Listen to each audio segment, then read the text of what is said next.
बात है, लेकिन ये उसका मकसद नहीं है। एजुकेशन का मकसद ये है कि एक अच्छा इंसान तैयार हो, याद रखे, एक अच्छा शहरी और सिटीजन तैयार हो, याद रखिए, एक अच्छा नागरिक, याद रखिए, तैयार हो, जो जिस माहौल और समाज में रहता है उस माहौल और समाज को समझते हुए उसके लिए क्या खैर है और उसके लिए क्या शर है उसको समझते हुए डिफरेंशिएशन को सीख लेता है।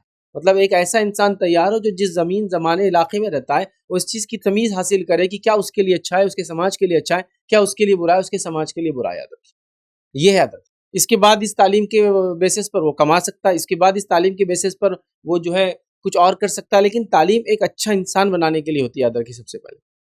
और कहीं ना कहीं हमने ये स्कूलिंग का और जिस तरह का एजुकेशन सिस्टम आज हमने डेवलप कर लिया, हम ये चीज़ भूल गए कि तालीम का मकसद क्या है, और हमने डिग्रियों को तालीम समझ लिया। मतलब जिसको कहेंगे लिटरेसी को, या उसकी जो सर्टिफिकेट्स मिलते हैं लिटरेसी को, उसको हमने एजुकेशन समझ लिया।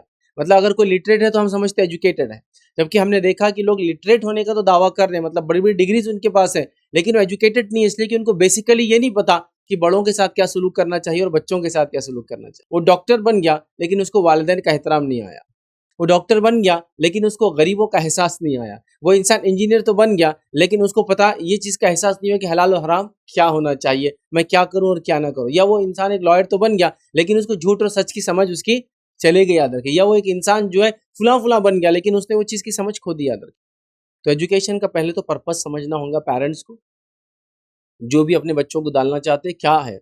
वरना क्या होता है मालूम आपको, फेल और पास रिजल्ट के एतबार से आप तय करते हैं कि बच्चा कामयाब है या नाकाम है, जबकि फेल और पास से बच्चा कामयाब और नाकाम नहीं होता, याद रखिए। इसलिए कि एक बच्चा हो सकता है डिग्री ना ले पाए लेकिन वो वाकई में तालीम याफ्ता हो, वाकई में एजुकेटेड।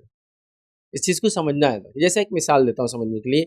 एक बच्चा था जो अपनी गुर्बत की वजह से, वालिदैन की बीमारियों की वजह से, वालिदैन की फाइनेंशियल कंडीशंस की वजह से 10वीं भी नहीं पढ़ पाया, तो क्या आप उसको नाकाम बच्चा समझेंगे? और एक बच्चा उसका सब कुछ था, उसने 10वीं 12वीं किया लेकिन वो अच्छा इंसान भी नहीं बन सका, तो क्या उसको आप कामयाब कहेंगे? वैसा नहीं होता है। तो नाकामी और कामयाबी को कभी भी स्कूल के रिजल्ट्स या किसी के डिग्री से आप नहीं नाप सकते, मैं बताना चाहता हूँ। एजुकेशन का पर्पस समझिए तो सारी चीज़ें हल हो जाएंगी। जब पर्पस नहीं समझेंगे तो सवाल ये आता है इतना पढ़े क्या कमाए, फिर क्या फ़ायदा हो पढ़ के।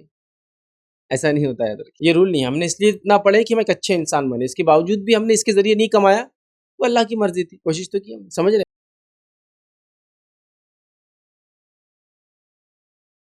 अस्सलाम वालेकुम। आप भी हमारे इस काम में ताउन करें अपनी ज़कात और सदक़ात के ज़रिए। डोनेशन डिटेल्स के लिए डोनेट अस पर क्लिक करें। अगर आपको हमारे वीडियोज़ पसंद आए हैं तो इसे शेयर करें और सबके हकदार बनें। रोज़ाना हमारे वीडियोज़ को पाने के लिए हमारे यूट्यूब चैनल को सब्सक्राइब करें और बेल आइकन दबाएँ। हमसे दीगर सोशल मीडिया पर जुड़ने के लिए वीडियो में दिए गए आईडी को सर्च करें। जज़ाकल्लाह।